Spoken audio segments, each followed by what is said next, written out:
Hello, my name is Nader Khalili. I'm an architect, and here is CalEarth, California Institute of Earth, Art and Architecture. And what we are doing here, we're trying to build with earth under our feet the structures that will be very useful to people around the world. Emergency shelter, refugee shelter, housing made with sustainable elements of earth, water, air, and fire, and solar and the wind, and then teaching them to people around the world so that they can create their own shelter, their own community with what is available to them. So our work is research and development and empowering the people to go on their own and sustain the work. All the students who could build by the knowledge that they will gain from here. It is very important for us not to show perfected works, but what is one able to really create. So in the manual that will be out soon, we have some buildings that looks very unprofessional, but we are very specific about putting it there. So if you're building in Canada or Japan and it doesn't come out as good as, let's say, Ecodome here, don't worry that this is not good. It's okay, it still will be good. You will be doing more design, plastering, and your next one will be better and better and better. And so that's one of the reasons you'll see in entire design of these works, there is imperfections. Like this one that you're sitting in, which we call Rumi Dome. It was one of the first ones built here. It's the most perfect, imperfect structure you can get. The students who built this, they have never touched even bricks before. Okay? So you will be learning building like that. And a lot of architects, builders, and so on come in and they asked us, how did you bend the plywood to these shapes? How did you pull them out and so on? And yet, we just put a paint extender, a piece of pipe, and this entire thing was built with one piece of pipe. Okay? That's the technology that we want to depart to you so that you will learn. And specifically, we are focusing on earth. See, we have worked with many different alternatives. Rammed earth, adobes, mud, wattle and daubs, and straw bale, everything. But and by the way, we support all of them. We think all the alternatives are good, depending on who you choose for what reason. But we focus on earth only because that is what is available to everybody around the world. And that's our focus. And that focus is very intense because not only we want to run away from the cities and hide somewhere so we can build ourselves a little hut. No, we have come in the middle of the city from very first day dealing with the building department, engineering, codes, everything. Because I've seen this from Navajo reservation that I was teaching sometimes all the way to Central America and India and Iran, everywhere. They always are held back by these permit issues. So we focus on permits. We said, let's go, and as a Persian saying is, he says, let's go into the lion's mouth.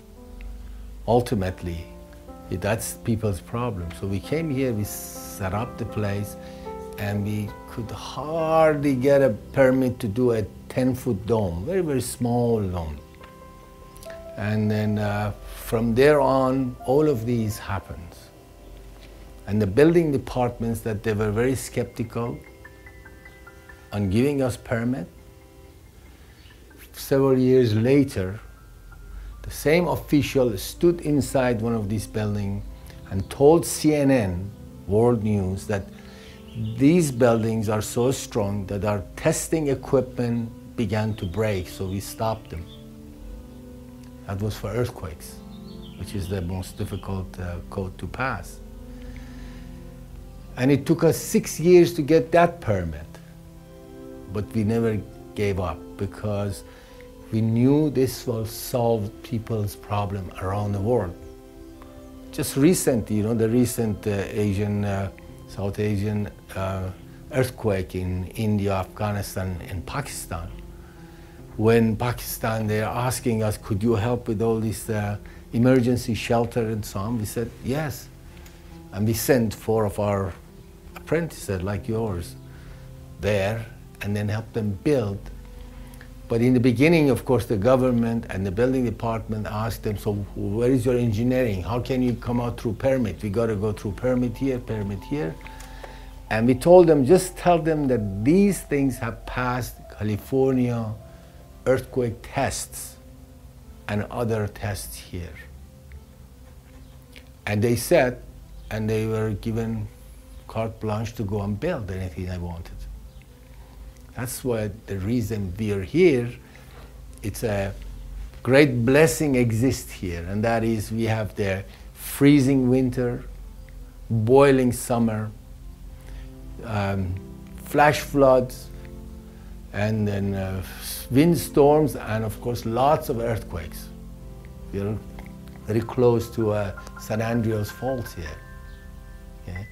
So we said, if these works are done here and they're successful, then anywhere in the world should be successful. From Philippines to Northern California to India to everywhere. So that was really our focus of work. Before I began this work here, my specialty was a skyscraper. Designing, building, and going around the world and lecturing about skyscraper. Then one day, I closed the office and then in Los Angeles and Tehran and bought a motorcycle, went to desert and in villages for 5 years to learn these timeless architecture that existed for all these thousands of years of how are they building with earth. People in the world, even today there are 1/3 of the people in the world who live in houses made from earth. And during all these times that I worked, one of the greatest inspiration for this work has been the Rumi. I'm sure several of you, many of you know about Rumi, the great mystic poet, Persian language in 13th century. 750 years later, almost 800 years later, he is the most popular poet in the Western world. Rumi, R-U-M-I. And I have some translations of his works. Because what he said in the 13th century will hold true now. He had that sort of visions. So in the desert that I was in, Iran desert and in Northern California and here, I became acquainted with 5 very strong personalities during all these years. It was earth, water, air, fire, and Rumi, great mystic who brought all these elements together in his poetry. So all of these are really inspired by the poetry of Rumi, and this dome is called Rumi Dome. And these were all recycled bricks that brick companies didn't want, or they wanted to throw out or grind. But that's why there are so many different shapes, because we got them and work with them. And then, so in 1991, we set up this institute here in the high desert. And Ilyona came from London, is an architect, of course, from England. Her father is a very well-known architect in England. And then several others who came from different parts of the world, India, South America, and so on. We all began this place. And my intent was, what I had read in Rumi's master poet, it says, maybe then you will have to learn these Persian words also. Kameli ger khak girad zar shavad. Earth turns to gold in the hands of the wise. And I seriously believed it, that you can really go and change the earth into the gold. And I believe that you can see it around yourself. We dig from the site, and with that earth we built these buildings. And these buildings could never be anything but beautiful no matter how you built them.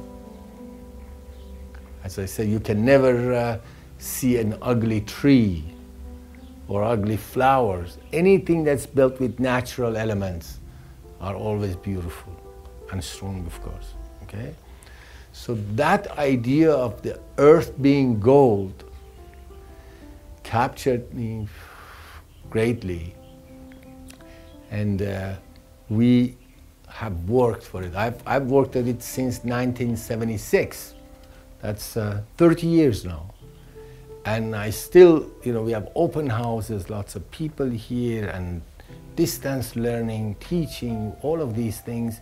It's always with great enthusiasm that I feel to teach, because every one of you here, according to mystic poet Rumi, says, you're not one, you're 1,000. And I believe in that. It really means you are 1,000. I mean, the word that you will say from what you get from here around, every one of you will be thousands of words that will spread around. A few months ago, my daughter called me and she said, have you seen your name in Yahoo or Google? I said, no, I haven't given them anything. She said, look. In that time I looked, there were 14,000 subjects and links to our work because of all this, just this teaching and then open houses. Because we never go anywhere, we never invite media, we never advertise for anybody. Staying here and really sustaining your own dreams or quest and building what you can build.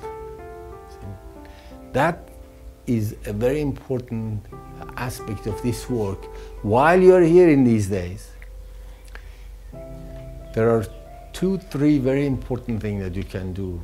I would say record every part of these buildings with photograph, notes, anything that you can take, so that you can have the record of it, to see how these things are done, because you're going to come across needing it wherever you want to build. You see how it was carried out. And then the 2 other items is we will be teaching you here everything we know up to now about how to dig this earth and build. You can build these things in the villages of Pakistan, as we have been doing, or India, or South America, or Australia, or you can build it in Los Angeles, or even Moon and Mars. It's interesting, we have even patent of how to build with this Super Adobe, not only on Earth, but Moon and Mars. So recently there have been quite a few people got in touch with us about from Mars Society.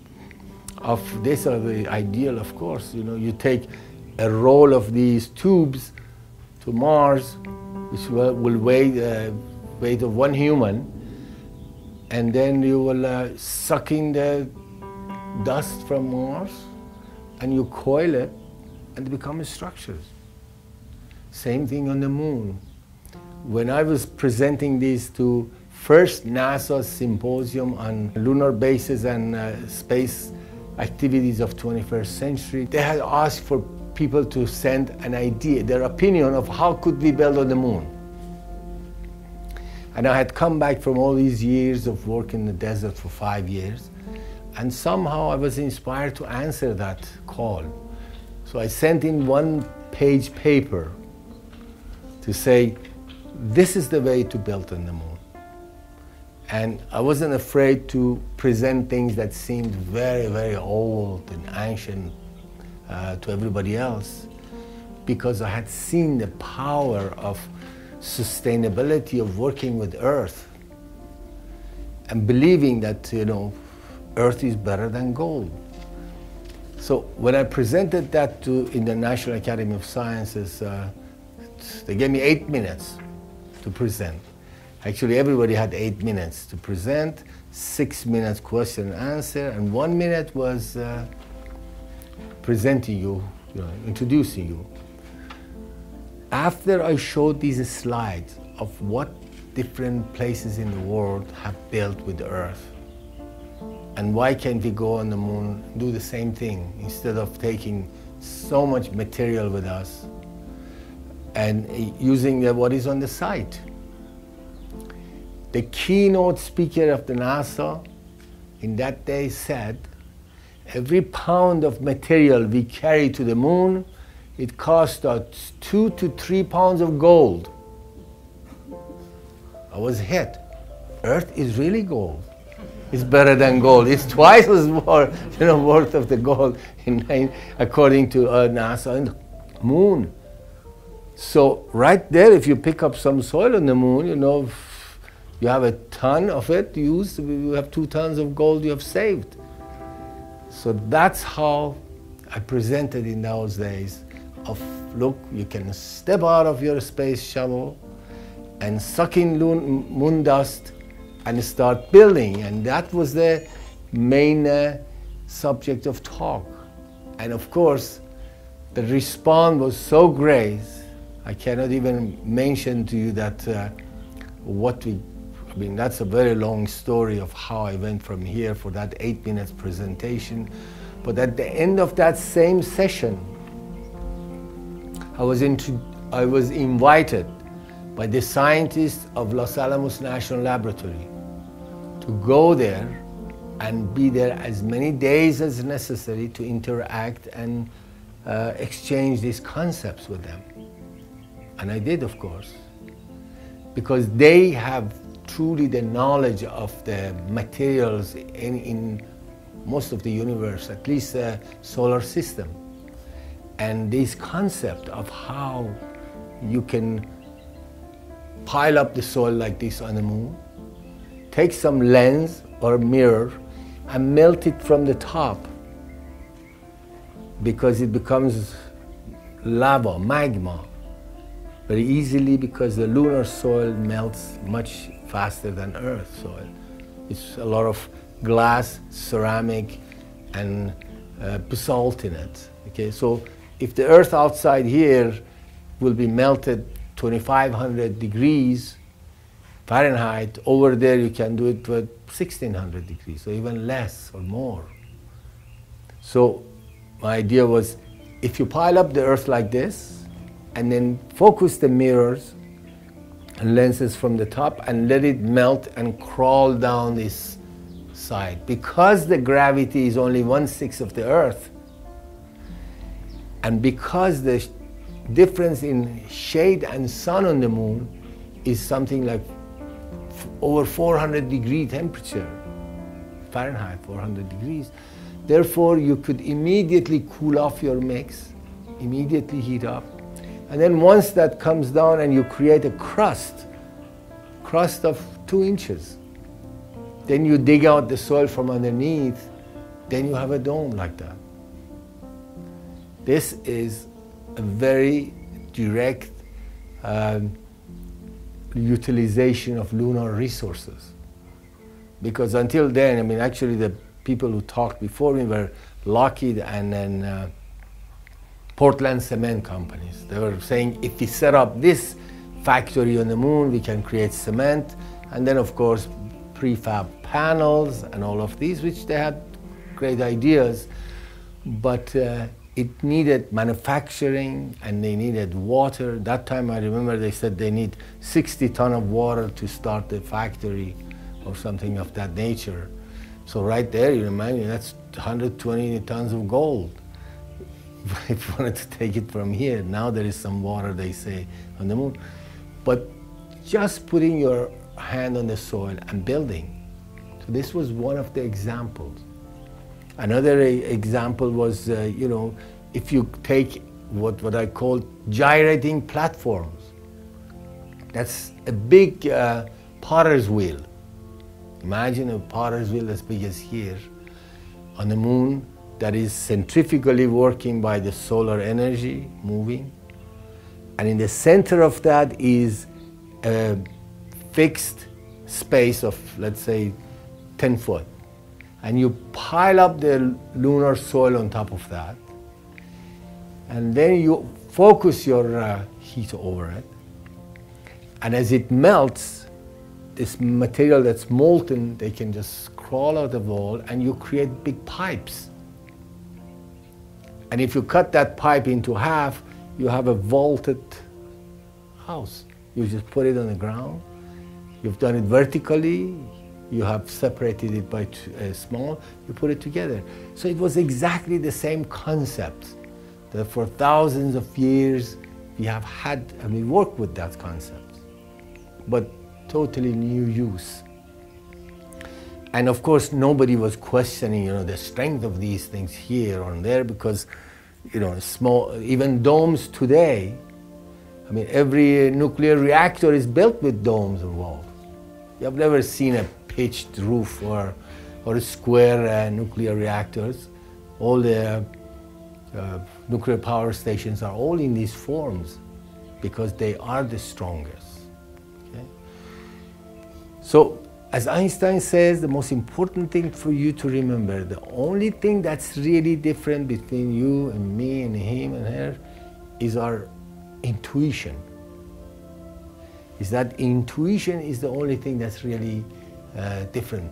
And from that intuition, we can begin our work. That's our springboard, rather than just the knowledge that we gain these days in the schools everywhere, which is all audiovisual.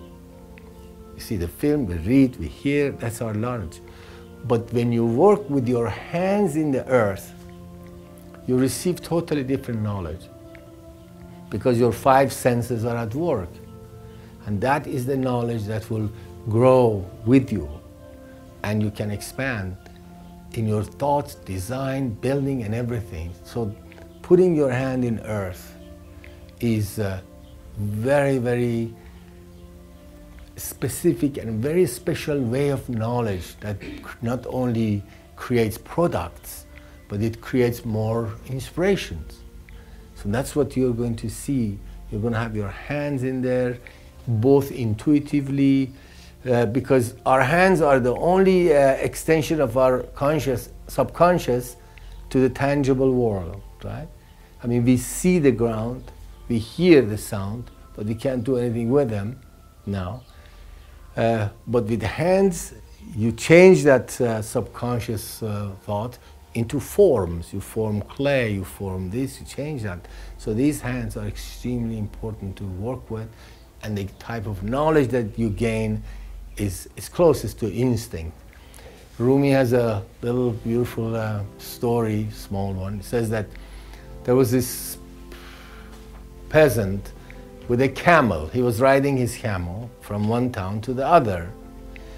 And then and he had a big load on his camel, and he was sitting over there. As he was traveling in the desert, he sees another man is also walking along with him, but this man was walking.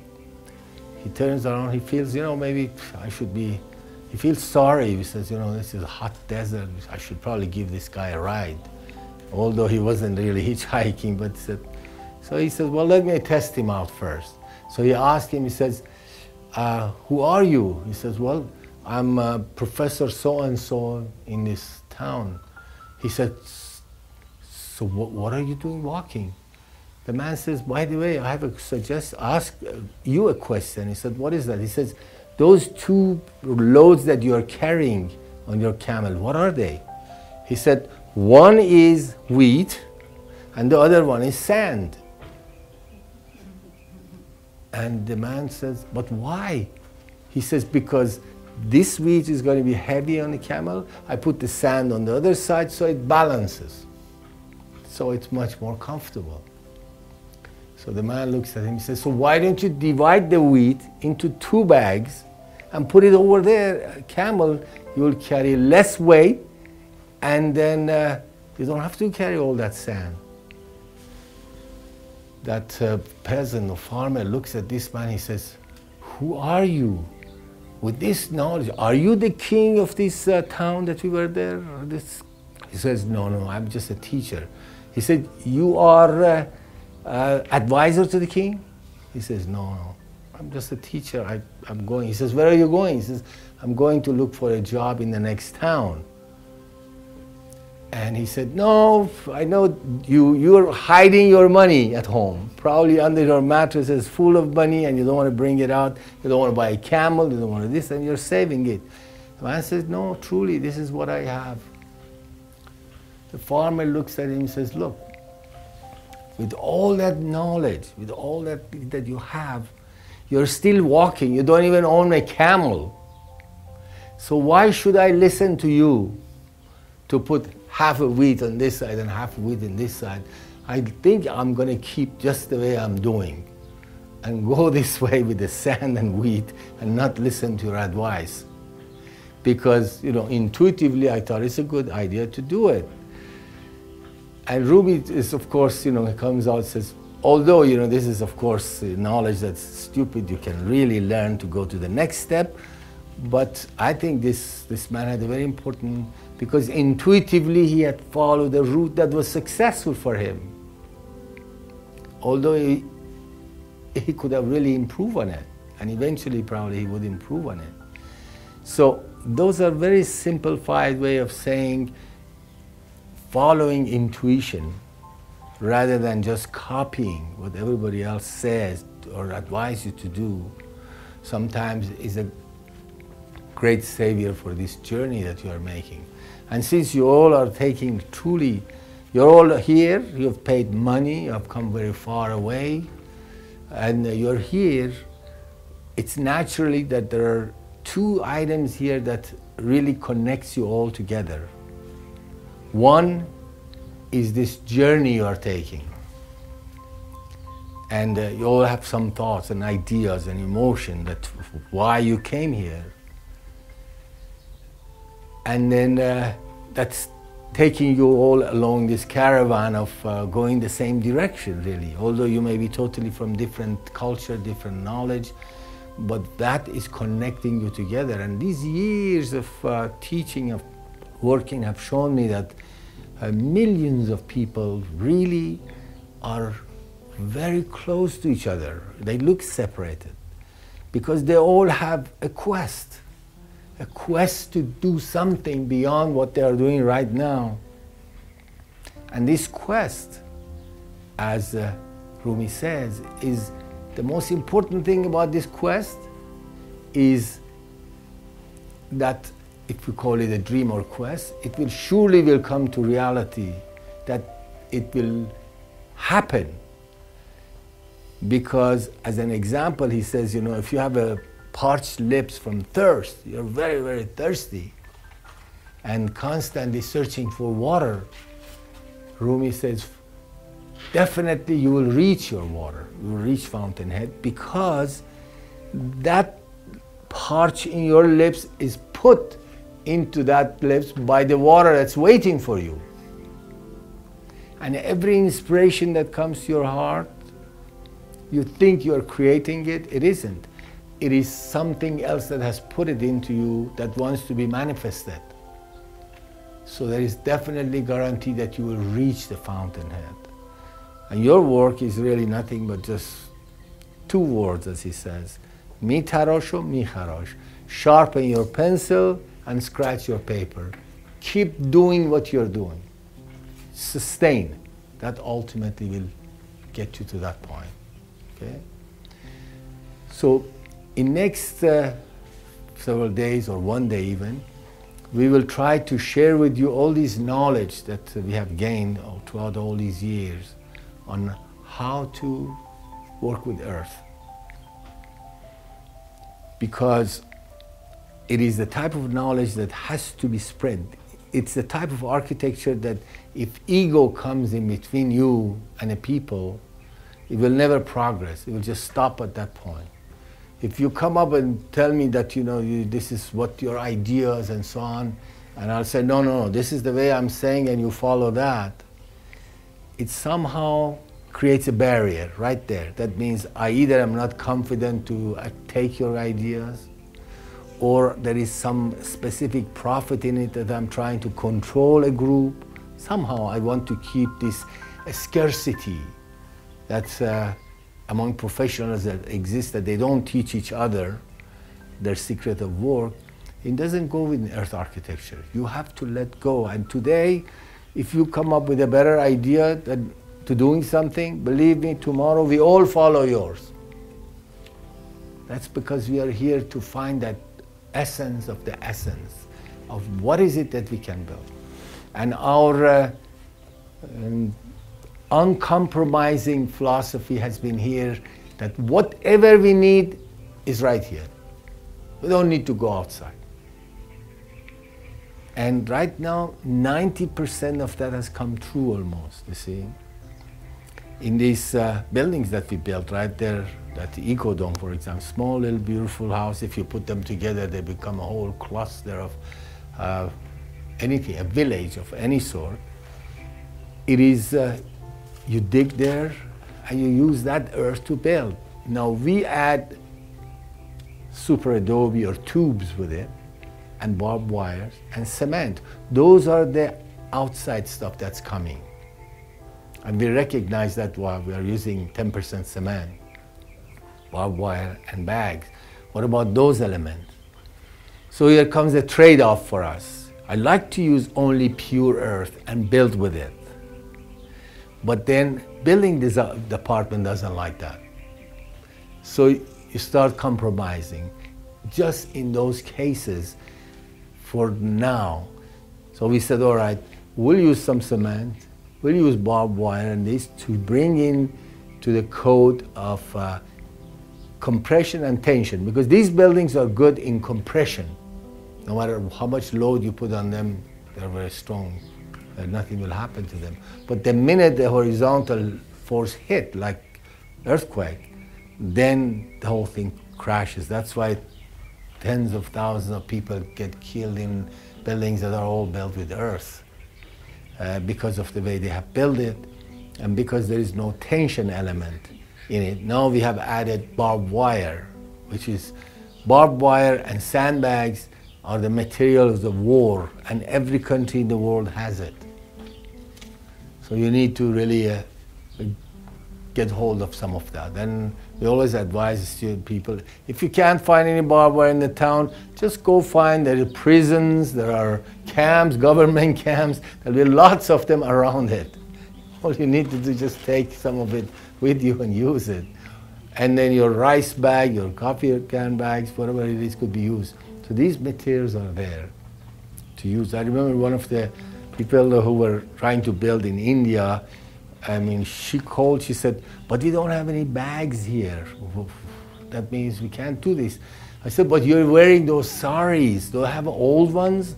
She said, yeah, I've got lots of them, good, strong. I said, well, sew them together, they'll be the bags. You just want something temporary, because these bags that are used, we only want them for 2-3 days. Once they get hard, they treat that material inside, keep the moist in, then we don't need them. As a matter of fact, many times we just put a little flame around and peel them off if you need to have pure earth. Okay? So now we are using some of these outside elements like barbed wire, like bags, and like some cement. The rest of the world, that they don't have Portland cement, we say use lime cement. Lime cement is available almost everywhere in the world. All it is they bring the lime stone from the mountain, put it in a room, and you fire it into high fire around 2000, and then after it pulverizes, you mix with clay and sand and so on, it becomes like concrete. So you can use that. Yeah? We could build these things without cement. As we saw that little house here, and these structures are built only with the sand that's here and recycled bags, small bags. We left it exposed, that's there for 12 years. that you can see, you don't even need to really get these long bags, because these short bags are nothing but long bags cut to pieces. So before they cut it to pieces and sew it, we buy them, which is of course much cheaper and much more available.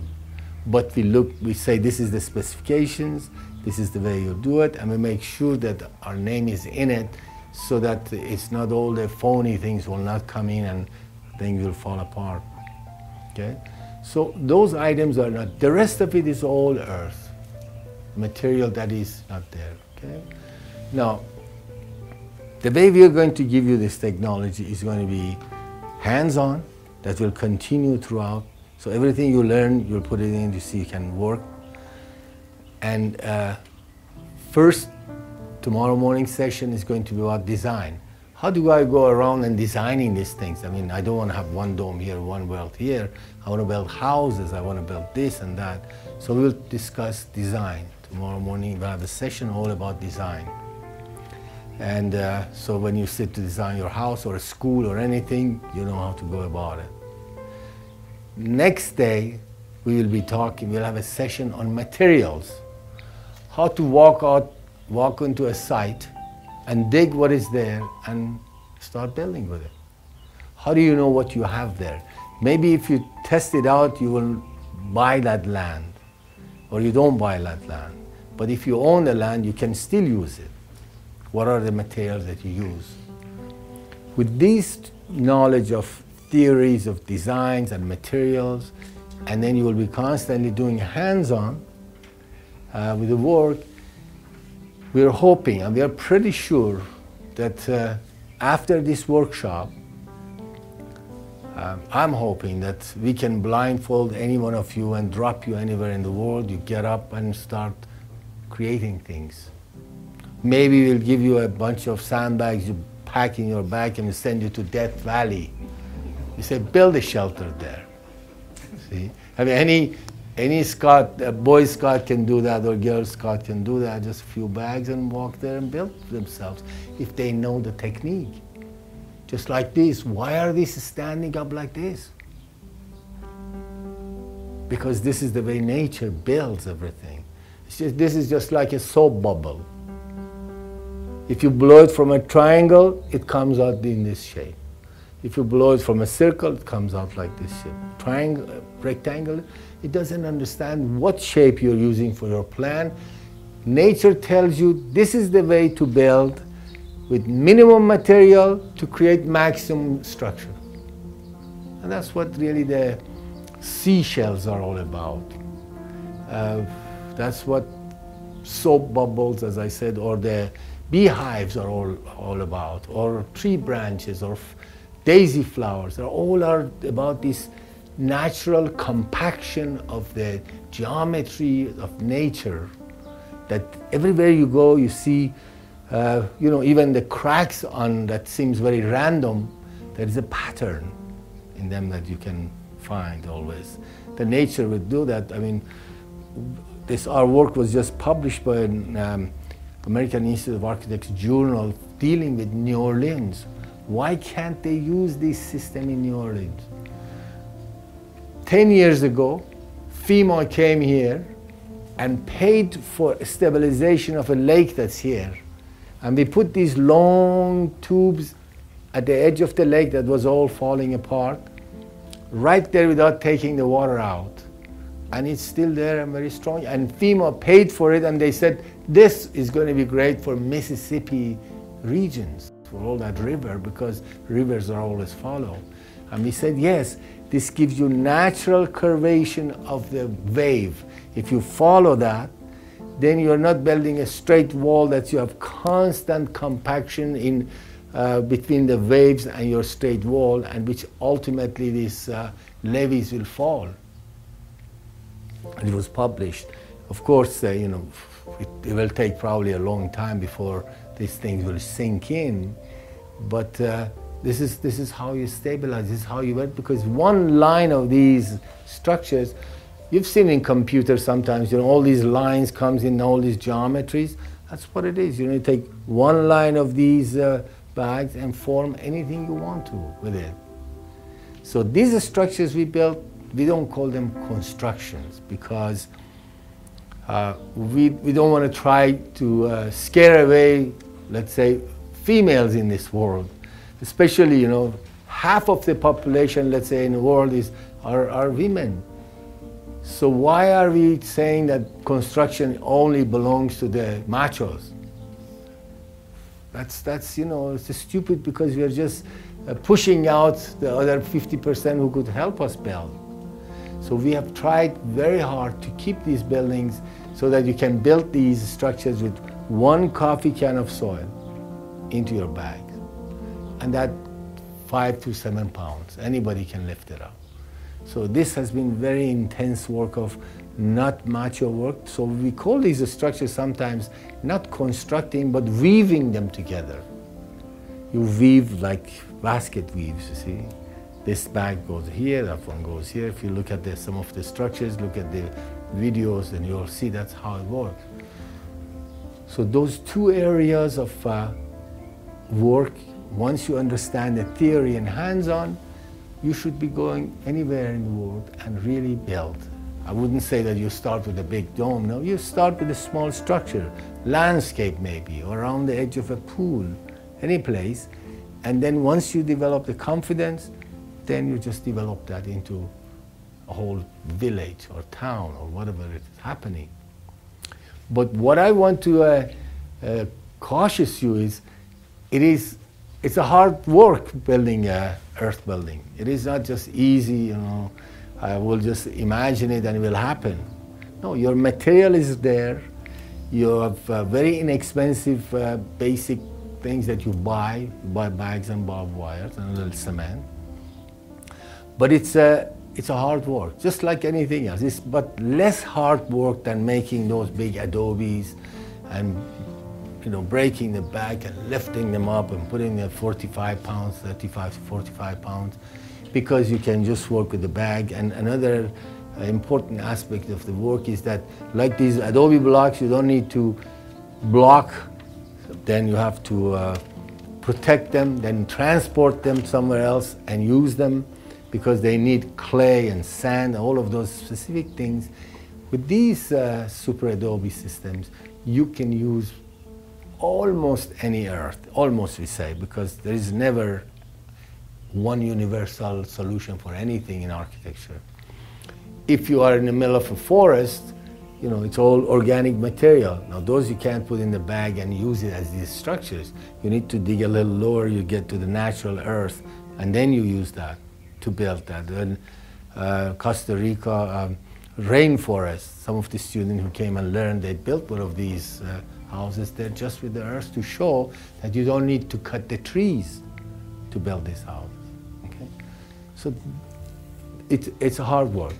Therefore comes your next most important point is, how do you really sustain? Because everybody can start something. As Rumi has a beautiful little story, says that this man goes to the tattoo maker. He says, look, I want to have a lion tattooed in my back. That's what I am. I feel it and I want it to be there, everybody see it. Man says, okay, lie down. He lies down there, and then he paints a lion there for him on his back, and then he began with a needle and ink, and it hurts. And the man says, what part of lion are you working with? He says, I'm starting with the bottom of the tail. He says, well, can't you start from somewhere else? He said, okay. So he goes on the mane of the lion, you know, all those hairs around the head. So he starts working on that, and it hurts. The man says, what part are you working on? He says, on the mane. He says, well, why don't you work on some other areas of this lion? And so he did a little bit of the ear, the same problem, same thing. Finally, the man says, you better get out of here, you know. You think you are a lion. When it gets to a few needles, you're giving it up. There is no such thing as a lion without a tail and a mane and ears. I don't know such lions. That's Rumi's idea is, you know, we can all start something, but think we can do it. But then it's very important to be able to also sustain these works. So no one can tell you, "Oh, it's very easy, you just go in." We say it is easy, easiest possibly of the systems. It's not as fast as straw bale buildings, but then it has many more qualities. It doesn't get burned, it doesn't have termite problem, it doesn't all of that, because it's earth and it's available everywhere. Although it's not as good an insulation as those things are, and not as fast. So to build these, it takes more time. But what we're saying is, you can do, let's say 2 of you can build 1 ring now and come back next Saturday and do another ring. It's okay. Or even half a ring, you just tie it, tuck it under and leave it, come back another day and just open it up and fill it and continue. And it doesn't recognize rain or sun or snow. You can keep building it. Those are very important advantages that exist in this world. And anybody can build to their own speed. Okay? So those are the things that you will learn, and then you will go and you start doing it. And we used to give these workshops, 50, 60 people on weekends, lots of people here. Slowly we found that yes, they are paying money, and it was a big money, it was good for an institute, but they're not really doing anything with it. And since it's also our life, we have only, we are not having capital, so our time is our capital. We said, but that's not useful. We'll raise the prices and then screen the people who come, because they will be doing projects. So we haven't accepted more than 10, 15 people every workshop, and we hardly give this apprentice program. I'm glad that you made it to come this time, because we don't know how long these things will last. We'll be focusing on distance learning and more on that. But once you have this knowledge into you, it empowers you. And our request from you is, wherever you go, whatever you build for yourself, teach other people. That's most important for us. Teach others, because it sustains. There is nothing that you can give them that you will lose any part of it. As a matter of fact, if you're a smart way, you go there, you start your project, and you give a workshop right there.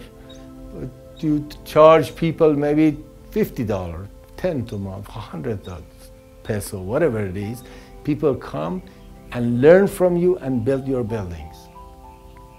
Those are really the least expensive way of doing that. I know was at University of Manitoba or somewhere, they wanted to build one of these structures, just students who couldn't even get paid or so on, or the other one in Ireland, Toby Island in Canada.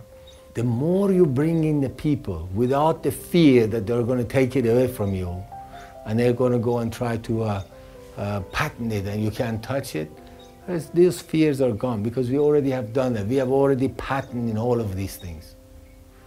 It was 2 months ago that MIT and Harvard students got together, went for a competition which creates emergency shelter. And they both groups had presented our work as their work, that we are doing this now, it's patent pending and all of that. Just use all kind of these figures. This is the way. Finally, I think it came to the second stage, one before final, that they had now to show how could it be done. How did they do this? So they both were in touch with us. Could you tell us? So we knew, okay, so these guys are, not very honest in the way they're presenting. We helped one group anyway. And yesterday there was a letter came, finally they said, the jury in the MIT group, they abandoned this guy totally. They said, this wasn't presented right, this isn't your work. And then, anyway, even though they were doing it for a big corporation to be created around the world so that they can create emergency shelter as a business, which is fine, we could do it as a business also. The group came here from Saudi Arabia, same thing. The group came from South Africa and so on. They're all the same thing. We tell them, this is what it takes to really set it up. And if within the 6 months they prove that they are really doing things, then we say, okay, now CalEarth will go into affiliation with you, and then because we know it's serious. Okay? So those are the things that you're going to learn. The basic foundation of this architecture is curvature, line, curves. So we always say, if you learn how to build an arch, you will know how to build these buildings, all of them. Okay? Because one arch is this dome. You rotate it, it becomes a dome, right? You lay it down and you raise it, it becomes half of a dome, it becomes an apse. You take this arch and you add another arch back of it. Another one in the back of that. Now you're really creating a rectangular room, just like what you saw there, or the big house we are building.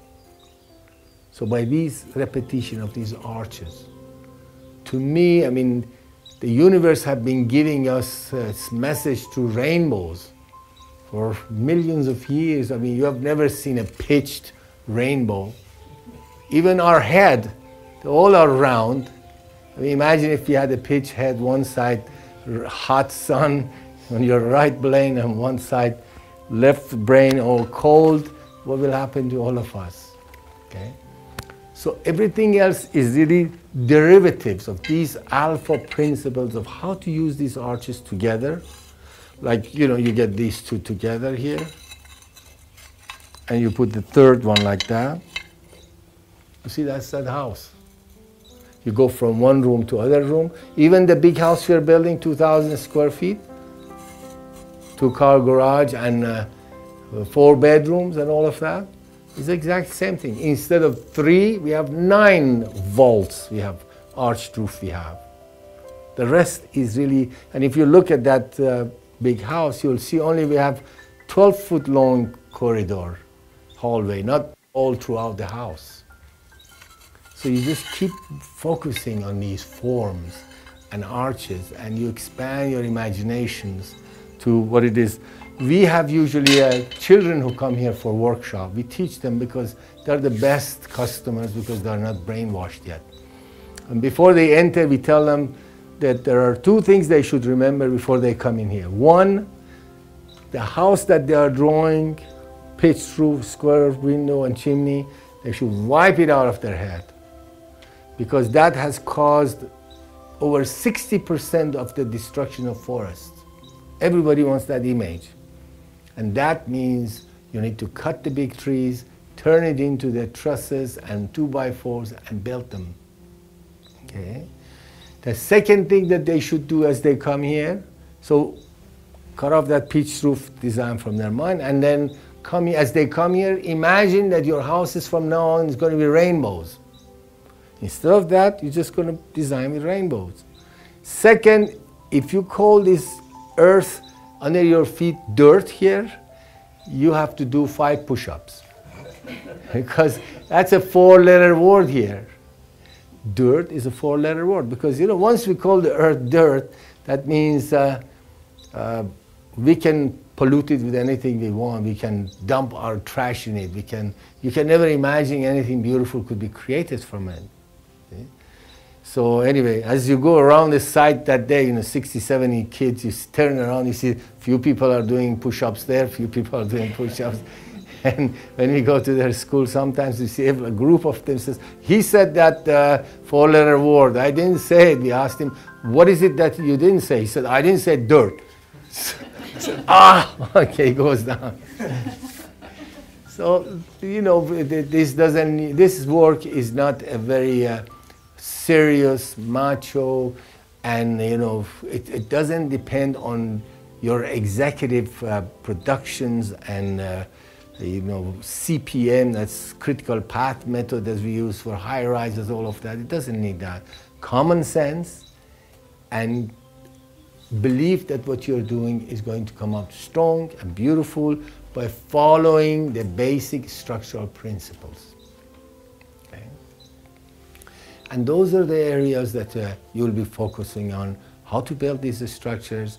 I can tell you many stories, but I don't want to repeat things, although, by the way, repetition in this architecture is really the basis of the beauty of these architecture. I mean, like here, see how many arches are there? They have created your seat. They are echo chambers, so when I talk, the sound doesn't come back to me. So don't be afraid of repeating this architecture. Don't be afraid of repeating your stories, because everybody that you are teaching is just like a new child start learning how to walk. You can't say, well, I taught this person how to walk to here, next one I'm going to teach only how to run. It won't work like that. See, in this world, you need to take your time and work with these things and build. And I think one of the best things is the book that I have called Racing Alone. I'll tell you the story of it later. But it is trying to really find your space in these societies that are constantly, you know, in a fast lane and more money, which is, I don't see anything against that, but what happens to us is, you know, before we know it, it was known, somebody was telling us a story, beautiful story of they brought in somebody from way behind the hills that was never been in town. This farmer or a man came to town and they took him to a Olympic stadium. And they bought a ticket for him and said, now watch this Olympic stadium. And there was a race of track, you know, for field and track, they were running around. So he sat there and watched and watched and watched. Finally he asked the next door, he said, what are these people doing? The man said, well, they are running, it's a race. He said, oh, okay, sorry. Then he sat down a few minutes, long later, and then finally asked the other guy, he says, so what will happen at the end? The guy said, well, the one who comes at the end will get a gold medal. He says, ah, good, but why are the rest of them running? That is really the story of our lives also, you know. And yes, it's good to keep your dreams high, to the highest, to the winner, to all of that. But it is also good to know that a lot of time we are also running, but there is no really purpose in that. There is no reason to do that. Anything that we do crummy in this world today, we blame it on deadline. It's deadline that made me do that. And this is that.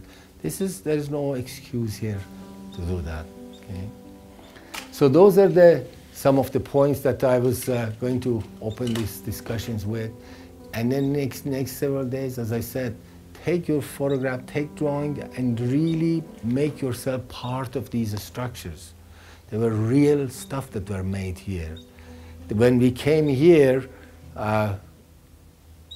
15 years ago, 1991 November, this place was all junk yard. And there was only that little house there. So we began cleaning it out. And we began the first class by buying 10 straw bales, and everybody sat around it and we discussed. And then, but we were all burning with this desire of doing something meaningful, something really with purpose, something that would give us a house maybe in the future, will give millions of others a house. Because, you know, today there are over close to 1 billion people of this world who either are homeless or refugees, or they live in shanty towns that are just 2 steps away from disasters. And the answer is right under their feet. And we could help with all of that. So we had that ideal, we were filled with that ideas. But then when the student came in together, I remember Ileana said, so now what are we going to build? And someone says, well, how can we build something that doesn't need any money? I said, no, that was a big question. How do you build something that doesn't need the money? I thought about it a few days, and I said, the only thing we can build that doesn't need any money is if we dig a pit. So we started digging this pit. And as we dug the pit and threw out the soil, everybody was tired and wanted to eat more and rest more, came back again. Pretty soon the labor changed into a therapy. And people truly were asking, where can we dig? I knew, you know, we can get one of these bobcats, in one day the whole thing will be emptied. But that exercise, it's just like, this architecture is just like martial arts. it is all within your own body. It's not just that the speed is not that important. Although right now we can pump these things very, very fast, 15 times faster than hand, but it wasn't. So we started digging this by hand, putting soil out. In the evening, a fire in the center, everybody was sitting around it, and then singing or dancing or so on, because I believed inside me that if we start dancing, we become the third dimension connecting the earth and sky, and things will happen. Just, you know, I'm not religious or superstitious, but I believe things will really happen. And there was a film, wasn't that great? Build It, They Will Come, or something like that, Fields of Dreams, I saw later. It was the same thing. We started digging this hole and sat around it and danced and so on. And slowly, a month or so later, I had this call from brick factory. It says, we got 50,000 rejects here, bricks. Do you want them? Rejects. These are all rejects. So sure, we came. And we looked at them. Geez, lots of these bricks. We said, okay, so now this hole, it can become a dome with these bricks. We hadn't even started with these long bags and so on. So we got the bricks, we brought it in here. We found out what trucks that goes down and comes out empty and things like that. And then we started building this, and nobody had idea what really will come out to. But every brick that was broken took a shape. We worked with what was there. But the design was there that we want this landscape to be seen. So as you walk around here, you'll see the landscape like a strip of films, uninterrupted. If you sit, this is where you look. If you're shorter, you look through here. If you're taller, you look through that. Very basic things. You can look down, and this will become a little auditorium that uses inside and out, both. Many things began to happen by itself.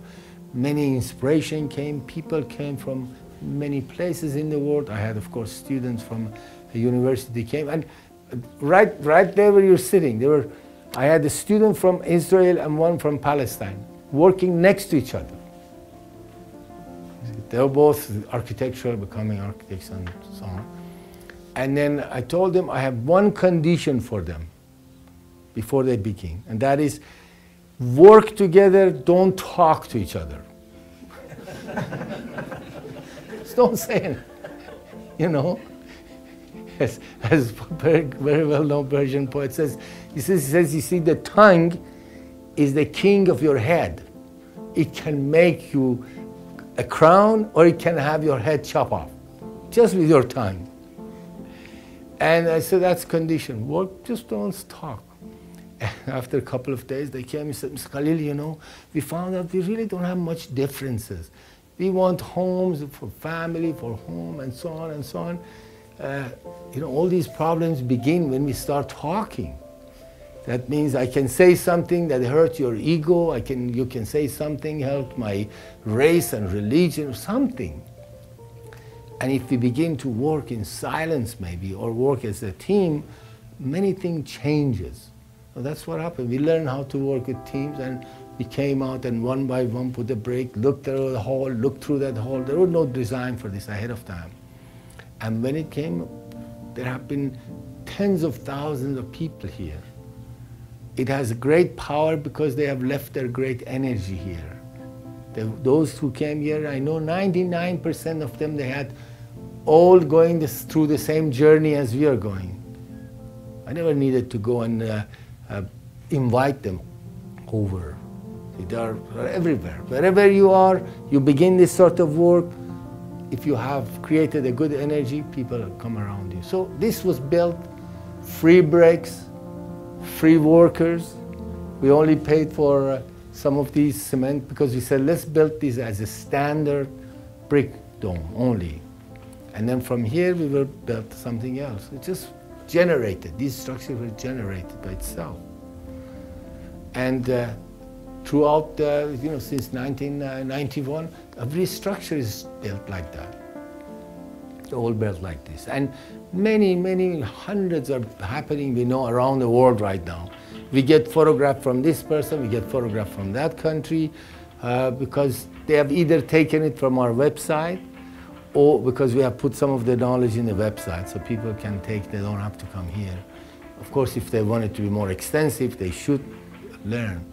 And they're building these things, you see. And the idea is to just give it away constantly. The more you give away, to me, the more you have room for entering better ideas and work. So, so you've come here from very far away, and I would say, I want to end a little bit with this one, another one of these small stories of Rumi, which is very great for me, and that is, this man was very poor. His family were always encouraging him, do something. We're going through this disaster in life, no money, no life, and so on, do something.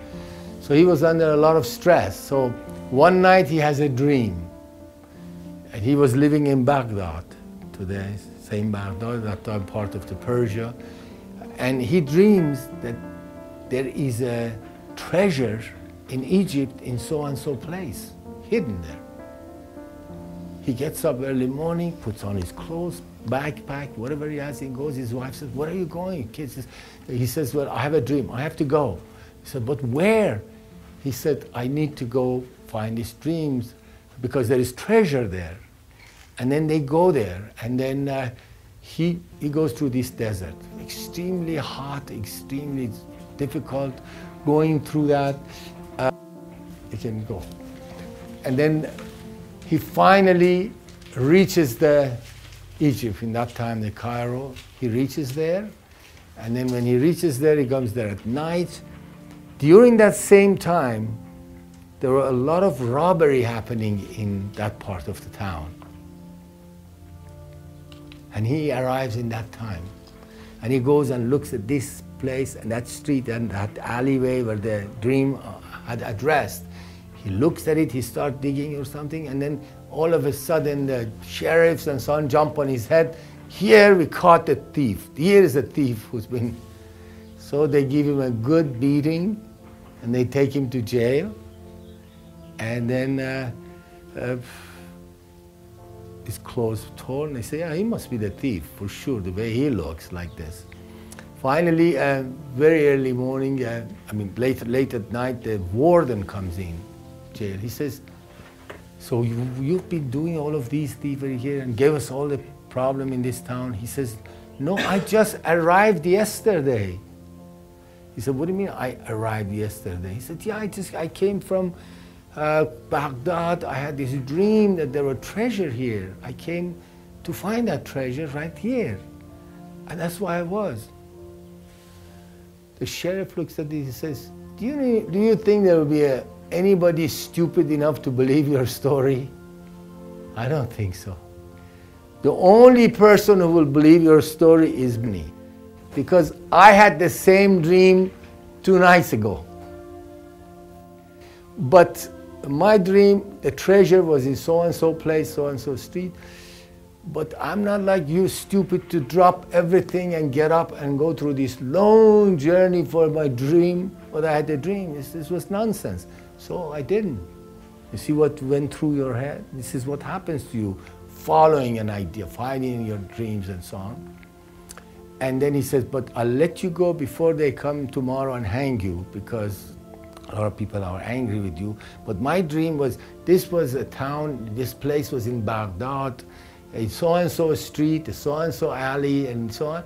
The man gets up and kisses and hugs the sheriff, thank God, and runs back, goes back and exactly to the same alley, to his own house in the backyard. He starts digging and the treasure was there. See, the Rumi's ideas in here is that would you really have this treasure without making that journey? Would you have come here, same thing, with all these dreams and ideals that you have to build your home, build for everybody else, build a town, build a healing center, without going through these things? So he says, but you need going through that journey. When you get there, you'll find out everything is where you came from originally. Wherever you are, it's within yourself that you go on. So this is what I think this journey is all about. You've come here to learn this technology, and all we do, we're going to transfer to you this technology as closely, as fast as possible. And there'll be days of hard work here, so you shouldn't be afraid of those tattoos that are stinging a little bit, because it's good practice wherever you go, how much you can really last under your work. But definitely the end of it is not the type of work that you sit down and wait for the end. As you move forward, every day is an end by itself. This is what we have done. We've never thought that when we start this work here, this thing will go to the moon and Mars, goes to the earthquake disaster in Pakistan, in the poorest country in Central America, all of these things. We never thought about these things. Even we had a group of healers, doctors, psychologists who came here, one of them Filipinos from South Central LA. They were teaching, they were working in this Kedron hospital for the abused children. They were helping them. And they were like, she was saying they're like 8, 10-year-old that they have tried many times to jump out of the second floor to kill themselves because they have gone through such trauma, the way they have seen their mother or father was murdered in front of them. Just you had to hold them. They said, the psychiatrists, they said, now we've decided to bring this earth architecture for them to work as a healing, as a therapy. And we went there with some of the students. We gave them a all-day workshop. The kids came and sat around, and we gave them a bunch of clay. We said, just start making these forms, and then some bags, and then sand, and everything was for them. Very difficult work. At the end of the day, they told us that these kids' maximum attention span used to be 3 to 5 minutes. They had never seen these kids to stay in one place for 45 minutes and work with their hands, not this. Not all of them did, because one of them, I remember, had he was constantly getting his material to, instead of building, he was just punching it. Oh, very hard. So I keep looking around and looking around. All of a sudden I said, give me what you built. He says, no, I'm not building. I said, give it to me. And I showed him. I said, you see this? If you turn it over, it's a dome. Because he had punched the clay so much. I said, so you can make this dome so fast. Did you know that? He says, no, I didn't know that. I said, yeah, you go. For the next 15, 20 minutes, he was going around telling everybody, do you want me to make a dome for you faster than what you're doing? Give it to me, I'll show you how to make this quickly. It had already empowered him by working with some of these materials of the earth. And that's what really we're hoping that you will be doing here. And you will get to know each other, because the people who are involved with these works, they are all networking around the world. This is how it's been happening in different parts of the world. There was just one woman, apprentice, the one who's building in Canada. Unbelievable. She's such a powerful woman. She's an Iranian woman with lots of ideas that she wanted to go and build these structures in this little island of, what is it called? Cornby in Canada. I think you talked to her maybe. And she went there and she stood there and she's built these things. And we just sent her some more students to help her out. So these things will really happen. You need, just like this dome, think of what is it that you can build that needs the least. And ultimately you will find out that the answer is right there.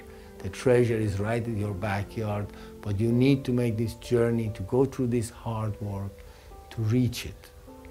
And I'm hoping that we'll just give you this technology, that people will be helping you, the students of their own quest, like Ian or Mark or Kelly or Leona and so on, who will be here. They all will help to build, because to me this is really the ticket into hand of any free ambassador to the world. Right now, with the problem in Darfur, 2 million refugees there from one of our apprentices who's worked very close with State Department. She's making connections. Some of the architect builders are coming here to learn and to go and immediately start in that desert, because there is nothing else there. But the earth is right there. If one C-130, military cargo plane drops enough of these bags and barbed wire, it can build almost it can build a community. More than that, a small town with it. The same material, it's right there. And of course, those buildings that, right now being terrorized and burned every day, these things are fireproof. We can dare the guys in riot to come, okay, burn our houses now. The more fire, the better. So this is the way we look at that. We have tried to simplify, just like when I talked about this arch. If you go into that eco-dome, we tried to even simplify that. This is that eco-dome. That when the Pakistani group called us and they said they have to build this emergency shelter immediately, they couldn't even wait for our student to get there. On the telephone, we told them, look, go in the toy shop, buy some of these toys, and bring it out there or ask people to buy the toys. Because this is exactly what you're doing. You're getting your bags or tubes or super adobe, filling it up with earth, tamp it, and put it in these rings. From the base of your foundation to the top, you'll be building these rings. I will talk to you about, when we get to the design tomorrow, that why are we making this into curve, to get more space, more beautiful spaces, and how you can learn about compass. Simple with 2 chains, the whole thing could be done. So the simplification of these works, don't let it fool you that it's just, it's nothing really to it. It's taken many, many years to reach this point. First, when we began, we had sandbags. We had there were several girls, students, and boys that would sit under the shade and sew the end of them, and then lift it up and put it in place. God, we saw problem, hernia, and then this thing. We said, this isn't what we're trying to do. We're saying, everybody should build, men, women, children. This isn't the way. Until, first of all, I saw one time a fireman came in and says, when you put those bags there, how do you close the end of it? He says, you just tuck them under. That was a great help for all the work they're doing.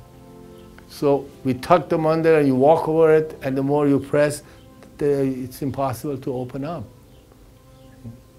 Those are very simple solutions we are coming in. But if you present this like presenting these things like to NASA's conference, it wasn't like that.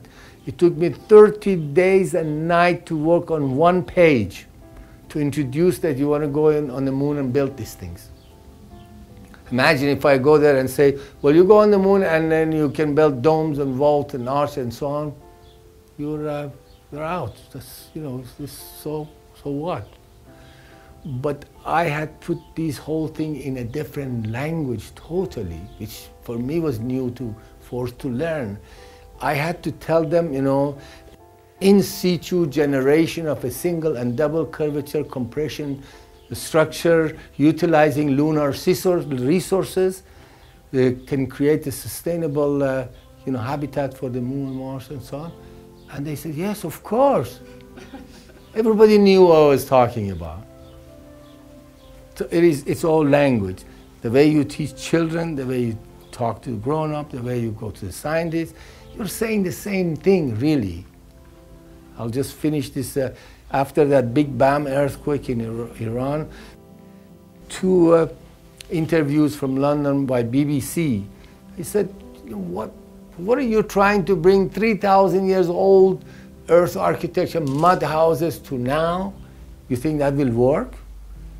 Isn't that too idealistic or dreamy?